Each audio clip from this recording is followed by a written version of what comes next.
Rome brûle. Des flammes brûlent des quartiers entiers. La fumée assombrit le ciel et la peur ronge la population.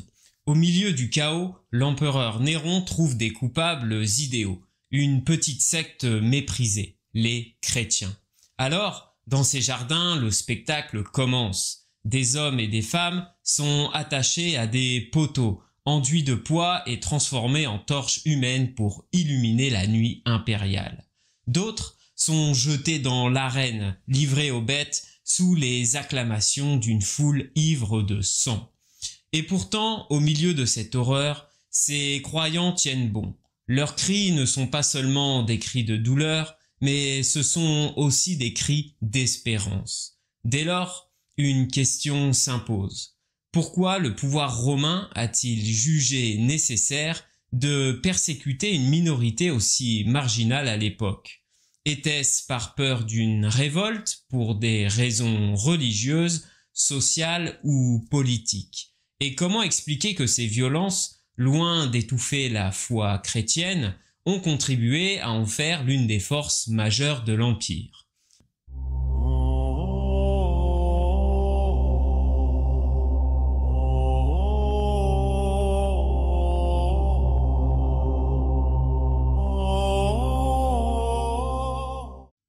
L'incendie qui éclate à Rome en 64 impressionne les contemporains par son ampleur. En effet, pour bien comprendre ce que cela signifie, il faut imaginer une cité d'environ 1 million d'habitants avec des quartiers entiers construits en bois, avec des ruelles très étroites, des toits de chaume et des vents d'été qui attisent les flammes. Pendant près d'une semaine, le feu ravage 10 des 14 quartiers de la capitale. Des familles entières sont à la rue, des temples, des maisons, des marchés disparaissent. Très vite, la population cherche un responsable et les regards se tournent vers l'empereur lui-même, Néron. Il n'est pas difficile de le soupçonner, on le dit, excentrique, amateur de mise en scène grandiose, prêt à tout pour laisser une trace dans l'histoire. Beaucoup pensent qu'il aurait volontairement laissé brûler Rome, voire qu'il aurait ordonné l'incendie pour reconstruire la ville selon ses propres plans. Néron, pour se protéger, doit donc trouver un bouc émissaire. Et c'est là qu'entrent en scène les chrétiens. Ils sont peu nombreux à l'époque, à peine quelques milliers dans tout l'Empire, mais déjà, ils sont distincts des Juifs et connus pour leurs pratiques très étranges aux yeux des Romains. On parle d'eux comme de gens qui refusent de sacrifier des animaux pour les dieux, qui se réunissent en secret pour des repas nocturnes, qui s'appellent entre frères et sœurs, ceux qui alimentent toutes sortes de rumeurs plus ou moins farfelues. On les accuse de cannibalisme, d'inceste à cause de leur fraternité spirituelle. Bref, aux yeux de la foule, ce sont des suspects parfaits. Alors Néron les désigne comme coupables. Le châtiment sera exemplaire. Il organise dans ses propres jardins toutes sortes de supplices publics. Certains chrétiens sont crucifiés, d'autres sont enchaînés et livrés aux bêtes, donc dans les arènes de la ville. Les plus célèbres supplices consistent à les enduire de poids et à les transformer en torches humaines pour éclairer les fêtes nocturnes de l'empereur. On imagine la scène, des hommes et des femmes brûlant vifs, utilisés comme des lampadaires vivants, sous les rires et les acclamations de la foule. Parmi les victimes, selon la tradition chrétienne, se trouvent deux figures majeures. On retrouve l'apôtre Pierre, dont j'ai parlé dans le précédent podcast, crucifié la tête en bas, et l'apôtre Paul, qui finira décapité. Ces morts symbolisent le passage de la foi chrétienne de ses origines juives à son entrée dramatique dans l'histoire romaine. Cette première persécution est certes brève, mais elle marque durablement la mémoire collective.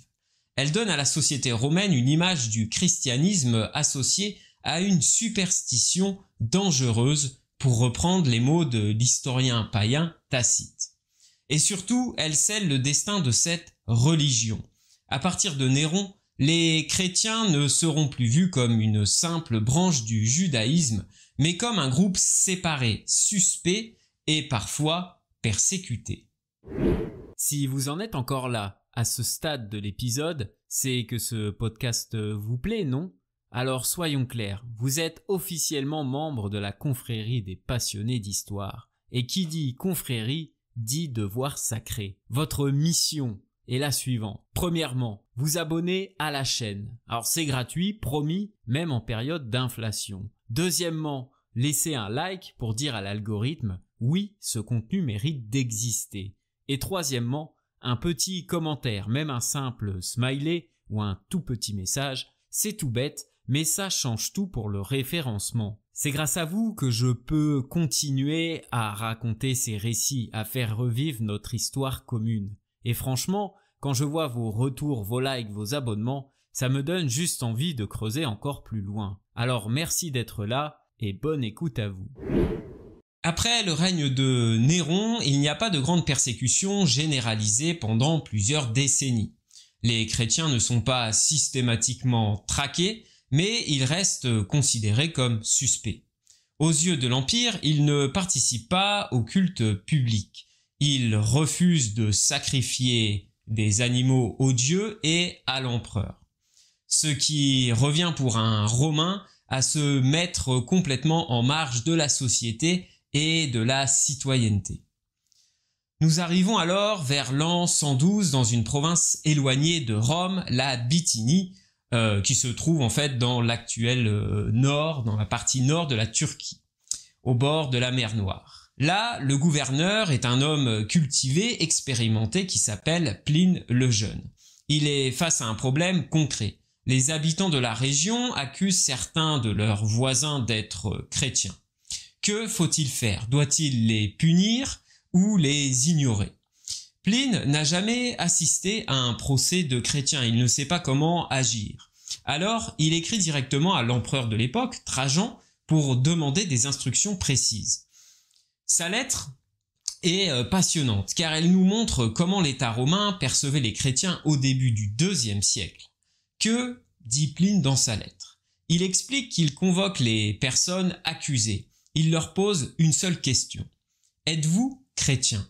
Si elles répondent oui et persistent, il les condamne à mort. Non pas tant pour un crime particulier, mais parce qu'il considère que leur obstination, leur refus de se plier à l'ordre et aux coutumes traditionnelles est en soi une faute. Mais si ces personnes renient leur foi, si elles acceptent de sacrifier au nom des dieux et de l'empereur, eh bien, elles seront d'une certaine façon pardonnées. Dans sa lettre, Pline décrit aussi ce qu'il a découvert des pratiques chrétiennes. Et là, c'est très instructif. Il explique que ces gens se réunissent avant l'aube, qu'ils chantent des hymnes au Christ comme à un dieu, qu'ils s'engagent par serment à ne pas commettre de crimes, mais seulement à éviter le vol, l'adultère, la fraude. Puis, après cette prière, ils partagent un repas simple, ordinaire. Rien de criminel dans la pratique, mais une organisation secrète, différente, en marge de la société et qui commence à inquiéter. La réponse de l'empereur Trajan est tout aussi révélatrice. Il dit à Pline « Il ne faut pas rechercher activement les chrétiens, il ne faut pas organiser de chasse à l'homme. Mais si quelqu'un est dénoncé, s'il persiste à se dire chrétien, alors il doit être puni. S'il renie et sacrifie, il est pardonné. En revanche, Trajan interdit d'utiliser les dénonciations anonymes qu'il juge complètement indignes. Ce texte met en place une sorte de règle qui va durer longtemps. Le christianisme n'est pas une religion légale, il reste fragile et vulnérable, mais l'Empire n'en fait pas non plus une priorité absolue. Tout dépend des contextes locaux, des gouverneurs et surtout des pressions de la foule. En histoire, comme toujours, les généralisations sont à bannir. Il faut faire un effort de contextualisation pour essayer de retranscrire la réalité dans sa complexité et sa diversité. Un des moteurs de la persécution des chrétiens est la pression populaire qui, quelques décennies plus tard, va déclencher l'une des persécutions les plus célèbres, loin de Rome, en Gaule, dans la ville de Lyon. Alors désormais maintenant nous sommes dans l'Empire, dans la ville de Lyon, en 177, qui est alors la capitale de la Gaule. À cette époque, c'est une cité prospère, un carrefour commercial, culturel et politique. On y trouve des temples, des marchés, des arènes, mais aussi une petite communauté de chrétiens qui reste très minoritaire et qui est très souvent mal vue des autres. Tout cela déclenche une persécution, non pas par une décision impériale, mais bien par la pression populaire. Les rumeurs dans la ville circulent. Les chrétiens seraient responsables des malheurs publics. Ils seraient coupables de crimes étranges, de pratiques honteuses. Comme souvent dans l'Empire, ces accusations ne reposent sur absolument rien, mais elles excitent les esprits et les foules. L'hostilité monte et les autorités locales cèdent à la colère du peuple. Alors commencent les arrestations. Les esclaves chrétiens sont torturés pour obtenir des aveux, et sous la douleur, certains craquent.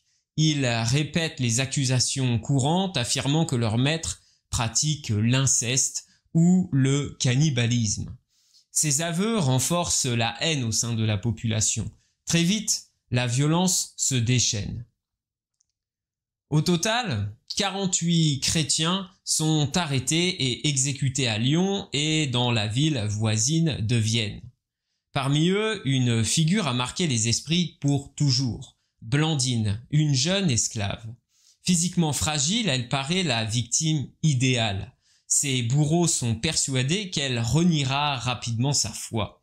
Mais c'est l'inverse qui se produit.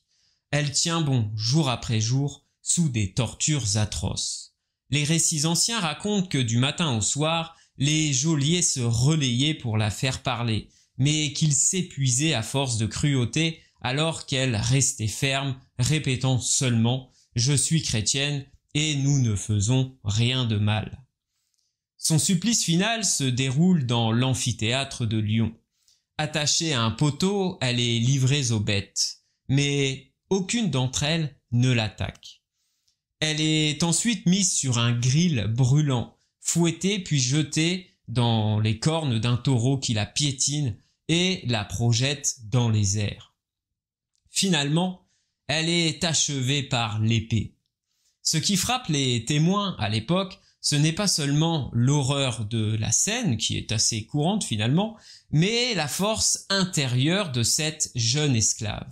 Son courage devient un exemple pour les autres chrétiens, un symbole de résistance. Dans les récits envoyés aux églises voisines, elle est décrite comme une véritable athlète du Christ, une figure héroïque qui triomphe de la violence par sa foi. L'épisode de Lyon illustre parfaitement la logique des persécutions à cette époque. Il ne s'agit pas toujours d'ordre venu de Rome, de l'empereur, mais souvent de pression locale, de la peur et de la haine populaire. Et cela montre aussi que le christianisme, bien que fragile à l'époque, est déjà capable de produire des modèles puissants qui marquent les générations suivantes. Après ces événements, les communautés chrétiennes de Gaule sont meurtries, mais elles ne disparaissent pas. Au contraire, leur mémoire va se renforcer. Et les récits de martyrs, comme celui de Blandine, circulent largement, encourageant d'autres croyants à tenir bon face à la répression.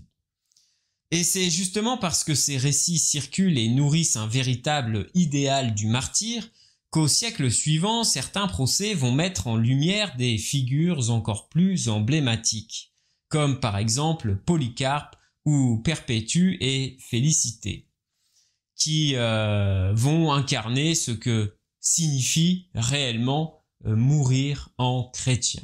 Nous sommes maintenant au milieu du IIe siècle, vers l'an 156, dans la ville de Smyrne sur la côte ouest de l'Asie mineure, aujourd'hui en Turquie. Smyrne est une cité prospère très liée à Rome et fière de son culte impérial. Dans cette ville vit un vieil homme qui est très respecté, l'évêque Polycarpe. Il a probablement connu des témoins directs des apôtres. Autrement dit, Polycarpe représente la continuité entre l'Église des origines et la nouvelle génération de chrétiens. À cette époque, les chrétiens ne sont pas recherchés systématiquement, mais ils restent très impopulaires. Il suffit qu'une fête civique ou une crise religieuse ravive les tensions pour que la foule réclame l'arrestation des chrétiens. Et c'est précisément ce qui se produit à Smyrne.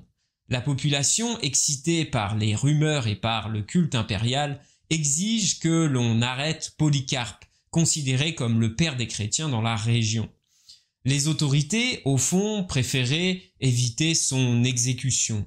Polycarpe est âgé, sans danger, il ne représente aucun danger politique réel, et le proconsul tente de le convaincre. Il lui suffit de jurer par le génie de César, d'insulter les athées, c'est-à-dire à l'époque en fait les chrétiens qui refusent la religion polythéiste romaine, et il pourrait alors repartir complètement libre. Mais la réponse de Polycarpe restera gravée dans l'histoire. Voilà ce qu'il dit. Voilà 86 ans que je sers le Christ, et il m'a fait aucun mal. Comment pourrais-je blasphémer mon roi qui m'a sauvé? Condamné à mort, il est conduit dans le stade de Smyrne. Là, devant la foule, on l'attache pour le brûler vif. Selon le récit chrétien, les flammes se seraient comme recourbées autour de son corps sans le toucher, et il aurait fallu l'achever avec une épée. Ce détail, qu'il soit historique ou complètement inventé, qu'il soit symbolique, illustre bien l'image que les chrétiens veulent transmettre. La mort du martyr est une victoire spirituelle, une preuve que Dieu est présent à leur côté. Polycarpe devient ainsi l'un des premiers martyrs dont nous possédons un récit véritablement détaillé, écrit peu après sa mort. Ce texte est diffusé dans d'autres églises, lu lors des assemblées, presque comme une nouvelle écriture. Cela montre à quel point le martyr est perçu comme un modèle, une imitation du Christ lui-même. Mourir pour la foi, c'est entrer dans la passion du Seigneur et témoigner de la vérité du christianisme. Voilà les croyances de l'époque. L'exemple de Polycarpe prépare le terrain pour d'autres récits, encore plus poignants, qui vont circuler dans tout l'Empire. Quelques décennies plus tard, c'est en Afrique du Nord, à Carthage, que deux femmes, Perpétue et son esclave Félicité, vont incarner à leur tour cet idéal héroïque. Leur histoire, transmise sous forme de journal et de témoignages directs, marquera profondément l'imaginaire chrétien. Nous sommes en 203 sous l'empereur Septime Sévère. À cette époque, l'Empire est relativement stable, mais le christianisme commence à s'étendre rapidement, en particulier dans l'Afrique du Nord. Carthage, grande métropole méditerranéenne, est un centre culturel et religieux de premier plan. Les autorités veulent freiner les conversions jugées dangereuses pour l'unité de l'Empire. C'est dans ce contexte que Perpétue, une jeune femme de 22 ans issue d'une famille noble, est arrêtée avec plusieurs autres catéchumènes, c'est-à-dire des personnes qui se préparent au baptême. Parmi eux se trouve aussi donc Félicité, son esclave, qui est alors enceinte de plusieurs mois. Leur arrestation est directement liée à l'édit de Septime Sévère, donc l'empereur de l'époque, qui interdit les conversions au christianisme. Le récit de leur captivité nous est parvenu d'une manière unique. Perpétue elle-même a tenu un journal en prison, complété ensuite par un témoin de son martyre. C'est l'un des plus anciens écrits chrétiens que nous ayons de la main d'une femme. On y découvre une voix directe, personnelle, bouleversante. Perpétue décrit les pressions qu'elle subit. Son père, resté païen, tente de la convaincre d'abandonner sa foi pour sauver sa vie et celle de son enfant, qui est alors en bas âge. La scène est saisissante. Il la supplie en larmes, mais elle lui répond calmement par une comparaison simple. Vois ce vase, peut-on l'appeler autrement que ce qu'il est? De même, je ne peux pas être appelée autrement que chrétienne. Sa détermination est sans faille. En prison, Perpétue reçoit des visions. Elle raconte une échelle immense montant vers le ciel, hérissée de pointes et gardée par un dragon. Mais au sommet se trouve un jardin radieux, symbole de la vie éternelle. Pour elle, ses rêves sont une confirmation. La souffrance à venir n'est qu'un passage vers la victoire. Félicité, de son côté, donne naissance à son enfant en prison, quelques jours avant son exécution. Elle le confie à des amis chrétiens, puis se prépare à mourir avec les autres. Le jour de l'exécution, les prisonniers sont conduits à l'amphithéâtre de Carthage. Ils avancent d'un pas ferme, comme s'ils se rendaient à une fête et non à une exécution.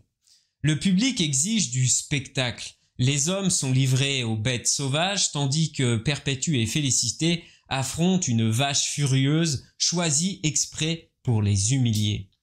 Malgré la violence, Perpétue se relève, rajuste ses vêtements déchirés et aide Félicité à se redresser. Ces détails montrent leur dignité au milieu du chaos. Enfin, elles sont exécutées à l'épée. Le récit raconte que la main du gladiateur tremble en approchant Perpétue. Alors, c'est elle-même qui guide la lame vers sa gorge. Un geste ultime qui signifie « Je choisis librement de témoigner jusqu'au bout ». Ce témoignage a eu un immense retentissement. Les paroles et les visions de Perpétue ont circulé dans tout l'Empire. Pour les chrétiens, elle est devenue un modèle d'héroïsme spirituel au même titre que Polycarpe. Mais son récit a aussi bouleversé par sa dimension humaine, une jeune mère, une esclave, toutes deux unies dans le même destin, montrant que la foi transcende les différences sociales et conduit à une même espérance. L'histoire de Perpétue et Félicité marque donc un tournant. Elle révèle la naissance d'une véritable culture du martyr où la mort des croyants devient une prédication vivante, plus forte que n'importe quel discours. Et c'est précisément cette dynamique qui prépare l'Église à affronter quelques décennies plus tard les persécutions encore plus brutales déclenchées par les empereurs eux-mêmes, comme Décius, Valérien et enfin Dioclétien. Au milieu du IIIe siècle, la situation change radicalement. Jusqu'ici, les persécutions ont été à l'échelle locale. Je vous ai exposé plusieurs exemples. Elles étaient souvent déclenchées par les foules, par la volonté populaire, et les gouverneurs se soumettaient à cette pression. Mais désormais, ce sont les empereurs eux-mêmes qui prennent l'initiative de cette répression. Le christianisme, encore minoritaire, est jugé dangereux pour l'unité de l'Empire. Pourquoi? Eh bien, parce que l'Empire traverse à cette époque, au IIIe siècle, une crise profonde. Les frontières sont menacées, les invasions se multiplient, l'économie vacille et les épidémies frappent durement la population. Dans ce contexte, les empereurs veulent renforcer l'autorité de Rome et restaurer les traditions religieuses. Le culte rendu aux dieux et à l'empereur deviennent le ciment de la société. Or, les chrétiens, par leur refus de sacrifier, apparaissent comme les ennemis de la cohésion impériale. Le premier à frapper fort est l'empereur Décius en 249. Il impose à tous les habitants de l'Empire, sans exception, d'offrir un sacrifice aux dieux et de le prouver par un certificat officiel, appelé libellus. Pour les chrétiens, c'est un dilemme terrible. Obéir et renier leur foi ou refuser et risquer la mort. Beaucoup cèdent à la peur. Ce sont les lapsi, on dit les tombés. D'autres résistent et sont donc exécutés.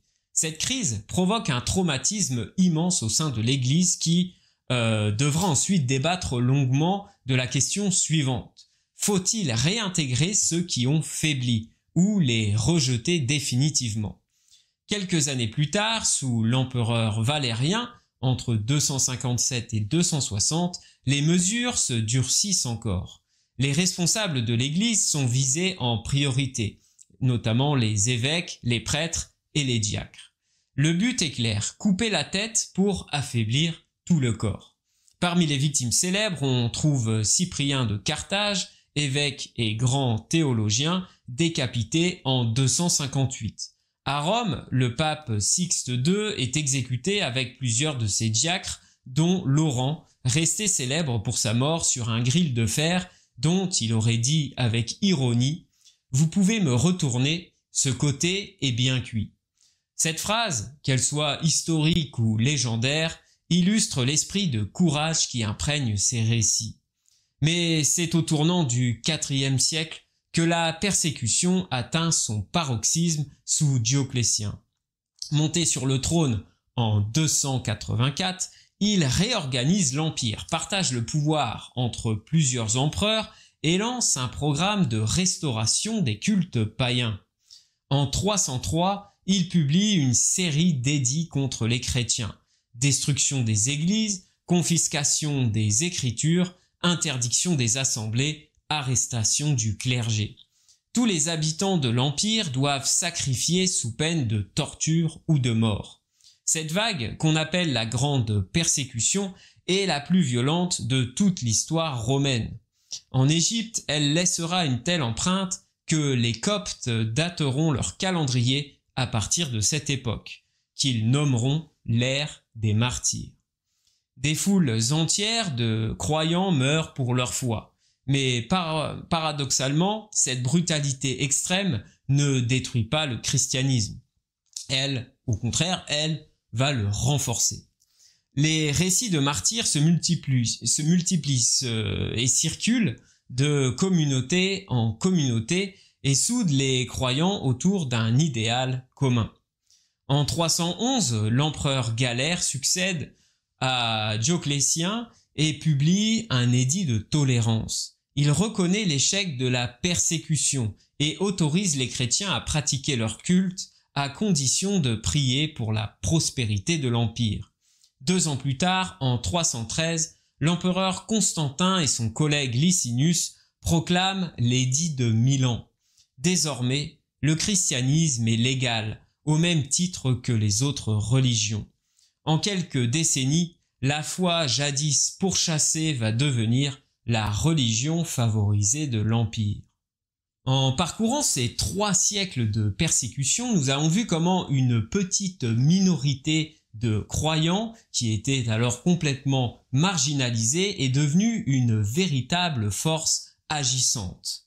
De Néron accusant les chrétiens d'avoir incendié Rome à Blandine, jeune esclave de Lyon, dont le courage défia la foule, de Polycarpe brûlé à Smyrne jusqu'à Perpétue et Félicité à Carthage, martyr aux portes de la maternité, et enfin ces foules entières frappées sous Décius, Valérien et Dioclétien. Partout, le même constat. La violence n'a pas étouffé leur foi. Les martyrs n'étaient pas des héros au sens romain du terme, mais des témoins. Leur mort n'avait rien d'une défaite. Elle était vécue comme une victoire spirituelle, un témoignage plus fort que tous les discours. C'est leur sang qui a nourri la croissance du christianisme jusqu'à ce que, paradoxalement, l'Empire lui-même finisse par adopter cette religion. Et cette histoire, même si elle appartient à l'Antiquité, résonne encore aujourd'hui, car dans de nombreuses régions du monde, des hommes et des femmes continuent de souffrir, parfois de mourir pour leur foi. Comprendre l'histoire des premiers martyrs, c'est se souvenir que la liberté religieuse n'a jamais été un acquis, mais le fruit de luttes, de douleurs et de sacrifices. Ainsi s'achève ce voyage au cœur des persécutions romaines. Une histoire de sang et de feu, mais surtout une histoire de foi, de courage et d'espérance. Merci d'avoir écouté jusqu'au bout. Si cet épisode vous a plu, n'oubliez pas de vous abonner, de liker et de laisser un petit commentaire. Ça change vraiment tout au niveau du référencement et du placement de mes podcasts dans l'algorithme. Encore merci et à très bientôt pour de nouveaux podcasts.